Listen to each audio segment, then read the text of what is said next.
Good evening, everyone. I am Dr. R.P. Senthilkumar, practicing pulmonologist from Chennai Chest Center, West Tambaram, Chennai. Today, I am going to talk about orals versus inhalers in the management of asthma. So, just like any disease, in asthma also we have oral medications like tablets, syrups, etc., injections, and inhaled medications are the new thing in asthma. So what are the advantage of using a inhaler when compared with oral medications? There is a lot of inhibition in the common public and fear about using inhalers. So let me just dispel the fears and explain the advantages of using an inhaler when compared with the oral medication. See, when you take an oral medication for any disease, the medicine has to be swallowed. It goes into your gastrointestinal system or stomach and get absorbed from there, digested, get absorbed, get into your bloodstream and come through circulation to the organ or tissue where it is intended to work. So in case of asthma, the problem is in the windpipes in the lung. So when you take the oral medication, we have to give a sufficiently large dose to take into account the dilution that happens in the body. The medicine has to go into your stomach, part of it gets absorbed, not everything, and gets into the circulation and then gets diluted there, and it reaches by circulation not just to the lung but all the organs in the body. So thereby you need to give a very large dose of medicine when you take it as oral medicine, for a small dose of it to reach the lung, and it reaches the lung after a long time after absorption and circulation. It doesn't go immediately and work.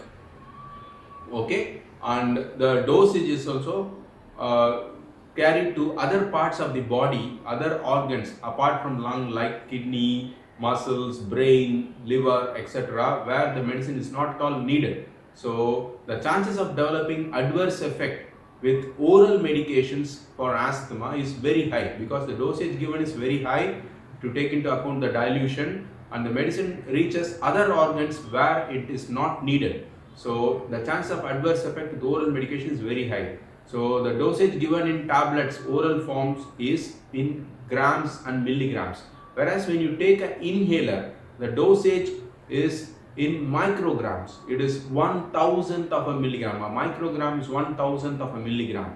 So the medicine goes straight into the windpipe, and one thing, it works immediately because it has reached the target organ immediately within few seconds to minutes. It doesn't take hours as in the case of oral medication. And since the medicine is given in a very small dose and goes straight to the target organ, it doesn't reach the bloodstream or other organs, and it doesn't produce any adverse effect. So the safety of inhaled medication when compared to oral medication is also very high. In fact, the safety is so good that inhaled medications are the prescribed medicines for pregnant women and lactating mothers, because the medicine does not enter the bloodstream. If at all, it is very negligible and doesn't reach the growing fetus. And for a pregnant asthmatic, inhaled medications are the most important prescribed medication. We try to avoid oral medication. So the safety of inhaled medication over oral medication is tremendous, and the adverse effect profile of oral medicines when compared with inhaled medications is very high. So that is why inhaled medications are the way to go. So for asthma management, inhalers is the right way to go.